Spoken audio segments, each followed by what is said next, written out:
Hello, my friends, and welcome to the latest spin. I'm Mike Spinner, Student Athlete World USA, coming at you. What I hope is a very happy Monday for everyone. Not the happiest Monday here. I'm a bit under the weather, but I know you're used to the awesomeness that is the latest spin. So I'm certainly going to do the best that I possibly can. First, let's welcome our new travelers for the summer of 24. Another great week last week. Olivia Stewart, women's basketball. Taylor Hodge White, men's basketball. Ayami Pryor, women's basketball. Ulisha Mitchell, women's basketball. And Trevor Elliott, men's basketball. That number is growing and growing. We expect it to continue growing. We've had a lot of great interviews. We've kept it really busy as January has transferred into February. And our rosters are filling. We're almost there for a lot of our tours. So the message to everyone is if you're still thinking about this, get those interviews in because who knows what we're going to have left in terms of roster spots before long. Biggest update, a couple of big ones from Student Athlete World this week. One, if you've been following our social media, we've started our coach announcements for summer 2024, and our staff is exceptional. It's not exceptional, I'm sorry. It's amazing. All right, we love our staff for the summer, mainly college coaches across the board. We expect that trend to continue for the most part, but it's going to be an all-star roster of coaches for tours that are getting more and more full by the day. And we're now at the point where we're looking ahead to our tours coming up in June and July. We're soon going to announce the departure airports. It's coming up really soon. We're finalizing itineraries. We're working on some real specific plans. We're really excited for the summer of 2024. It's going to be here before you know it, which is another reason to get your applications finished, get your interviews done as soon as possible. And of course, we had some other news this week.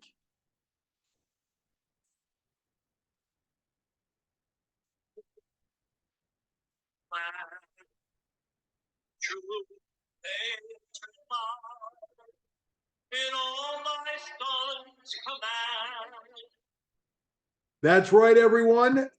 Student Athlete World USA is adding to the mix Student Athlete World Canada. I'm really excited to make this announcement earlier this week. In case you missed it, we are expanding our operations north of the border, everyone. The home of some amazing things in Canada. The 1994 Stanley Cup runners up, Vancouver Canucks in Canada. The NHL or the Hockey Hall of Fame is in Toronto, in Canada. All right. Lots of good things in Canada. The official sport of Canada, not hockey. Nope, nope, nope. It's lacrosse. Look it up. It's the truth. And what Canada is the home of is just honestly great interviews. We have had the pleasure of interviewing several women's basketball candidates, most of which are touring with us this summer for Student Athlete World USA, other sports as well. We earlier this week, last week, I mean, interviewed a couple of women's lacrosse coach candidates from Canada, and we realized that there's just a lot of interest north of the border. So we're going to put our resources into building in Canada what we have built here. It's going to take some time, but we're already full steam ahead. Certainly, sports like basketball and lacrosse, we're going to take a long, hard look at to try to have some teams as soon as we can. And dare I say, ice hockey, which everyone knows is my favorite sport. We'll certainly see what happens. But I just played you a snippet of O Canada, the official national anthem of Canada. And among national anthems, I'm going to submit that O Canada is way up there. If you just listen to the lyrics of the song, it is a beautiful national anthem. And not to say that there's a rating system out there for national anthems. I don't know if that exists. And quite frankly, most of them are probably in other languages. So I wouldn't even know what they say. But when you think about it, like the United States national anthem, which of course is Star Spangled Banner, right? The United States national anthem doesn't talk about the United States at all. It was a poem that was written that was put to music during the Revolutionary War. And if you don't know who wrote it, go back to school. It was Francis Scott Key. Let's just make sure that you know these things. But the beauty and the emotion of the Star Spangled Banner has to do with the story. Has to do with the context that it was written. We have a lot of pride in our national anthem because of what it was written about. But if you listen to, I'm sure you've listened to the Star Spangled Banner many times. It doesn't mention the United States at all. It doesn't mention anything about the United States. It's more of a song of pride, whereas the Canadian national anthem, "O Canada," is all about Canada. So, like, if aliens were to land here tomorrow and ask each country to share their national anthem, I would think they would like "O Canada" better than the Star Spangled Banner, just because "O Canada" gives you a window into Canada, whereas the Star Spangled Banner does not into the United States. And I might be the only person in the history of the world to ever make statements like these before. So I'm going to move on while I'm ahead, but hopefully you enjoyed that little bit of a rant. And now it's time for everyone's favorite, What in the World, brought to you tonight by US College Hockey Online. Welcome to the sponsorship pool, USCHO. What in the World starts in Boston, Massachusetts, where the college hockey bean pot tournament is taking place as we speak, or as I like to say, the bean pot, because we're talking about Boston, New England. It's bean pot. If you don't know what I'm talking about, just look up the accent. I think I nailed it pretty good. I'm not sure there are too many sports events outside of a national championship setting as awesome as the Beanpot. I think I mentioned a couple weeks ago, it's the 4 Division One teams in the Boston area competing in a semifinal, Final Four format. So tonight already, we had one game go to overtime. I don't want to spoil it for everybody. And starting as I'm recording this video is the kind of highlight game, which is going to be Boston University against Boston College. It will be played at the TD Bank Garden up in Boston, where the Boston Bruins play. Every ticket was sold. The Beanpot is just an amazing event.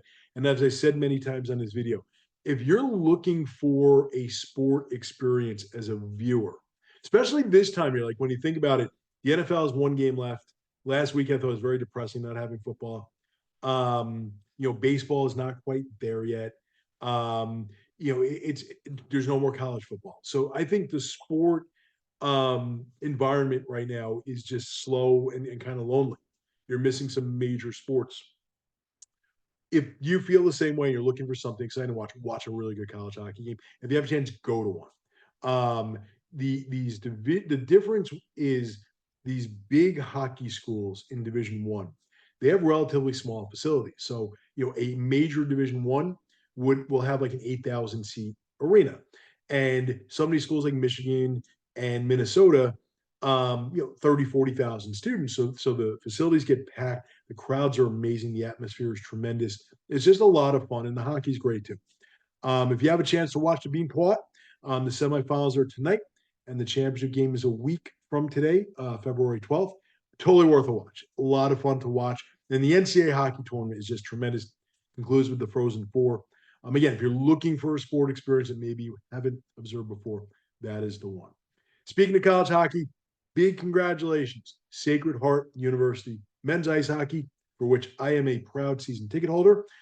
They compete in Atlantic hockey, and their arch rival is American International College out of Springfield, Massachusetts. Always bitter, very fierce, physical, hotly contested games. This weekend, AIC went down to Sacred Heart. Sacred Heart swept. They won both games and really put themselves in a much better position. After a couple rough weeks, but really put together beautifully this weekend. 2 great games, so much fun to watch. I'll tell you, if I could travel this weekend, I'd go to Colorado. They're traveling out to the Air Force Academy, who's in their conference as well, for 2 really unbelievably crucial games. I'd love to be there myself. I will not make that trip. It's a bit too lengthy for me, but certainly best of luck to the Pioneers this weekend. Next, what in the world, Milwaukee Bucks? Now, Tim, I swear to you, this is not a Wisconsin thing. All right. I'm not just busting on Milwaukee because they happen to be in that particular state. I'm busting on Milwaukee because I find their whole coaching change to be kind of disgraceful when you think about it. So, over the summer, they hired Adrian Griffin to be their head coach, first year guy. And he's got a great team, obviously, a championship caliber team. And what did he do with them? Led them to a 30-13 record to start the season. When you think about it, how many teams would object to a 30-13 record? Very few. All right. Great start to the season, and he got fired. And sure enough, they pulled Doc Rivers out of the ESPN broadcast booth. Doc Rivers, obviously, super experienced coach, had a lot of success as head coach at several different franchises, won an NBA championship. And, the story, The Athletic wrote it, Adrian Griffin had kind of lost the locker room. The players didn't really support him anymore, blah, blah, blah. They think they can win a championship. They felt they needed a better coach. Excuse me. And, quite frankly, here's most likely what happened. Adrian Griffin's done a nice job. He's got a good team. But, man, how could you resist hiring someone of Doc Rivers' pedigree? So they made the decision to make a change midseason. And I have to say, boo to that. I don't like it. You don't hire a guy and not let him do his job. Give him the year. All right. Team looks real good. Maybe they win a championship under Adrian Griffin. All right. I think it's just a really Bush League maneuver by the Milwaukee Bucks. And I have nothing against Doc Rivers. I was a truly accomplished coach. He's been very successful. I just think the way this thing played out kind of stinks. Final piece of what in the world? Queens, New York, St. John's University, my favorite college team, St. John's Red Storm. And I got to tell you, Rick Pitino has really changed the culture of this program in so many different ways. And he said something this week. If you didn't see his interview about the current state of affairs in college athletics regarding NIL and transfer portal, you got to watch the interview because I've been talking about this for weeks. And he basically said the NCAA has to get rid of their enforcement staff because they're no longer useful. And he's 100% right. That what you have now are athletes who are truly professional. They're getting paid to participate in their sport. I know NIL is supposed to be name, image, likeness. I get it, but they're getting paid to play. Let's just call it a spade here. And now they have unregulated free agency. There's nothing to enforce anymore. Like whatever rules exist, no one is following. These kids are making millions of dollars. It is impossible for a coach to run the program, any program, the way they want to. I think college athletics, at least at Division I level, has completely lost its way. And there was Rick Pitino, a legendary figure in college basketball, telling it like it is. And I think he's 100% right. So kudos, Rick Pitino. Continued success with St. John's. Hopefully, we'll see them back with another deep NCAA tournament run, which we have not seen in quite some time. Finally, ending the latest spin with, as promised, my Super Bowl prediction. And my heart is in San Francisco. I do not want the Chiefs to win. I'm not going to get into the whole Taylor Swift thing anymore just because it's become a highly political topic. I try to stay out of politics as much as I can. My heart is with San Francisco, but my brain is with Kansas City. So I'm going to pick the Chiefs to win yet another Super Bowl.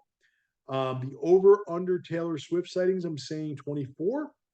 And I'm predicting a 27-17 win. And why Kansas City? Not the Patrick Mahomes, the offense, and they have a lot of things figured out in the offensive end as they have for years. Look at how well their defense did against Baltimore. And Steve Spagnuolo, former Giants defensive coordinator, led them to a couple of Super Bowls. He has a lot of things figured out with this defense. I think San Francisco, despite having, in my opinion, the best player in football, Christian McCaffrey, on that team, I think San Francisco is going to struggle to move the ball. So what I'm expecting is a quick start for the Chiefs. They storm out ahead. San Francisco figures some things out later in the game, but it's too late. And a comfortable, not a blowout, just a comfortable 10-point win for the Chiefs. I hope I'm wrong, but that is my prediction.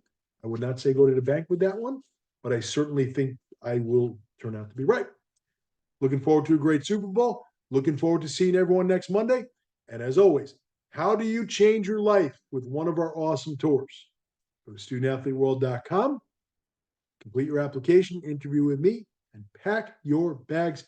See you next week. Have a great week, everybody.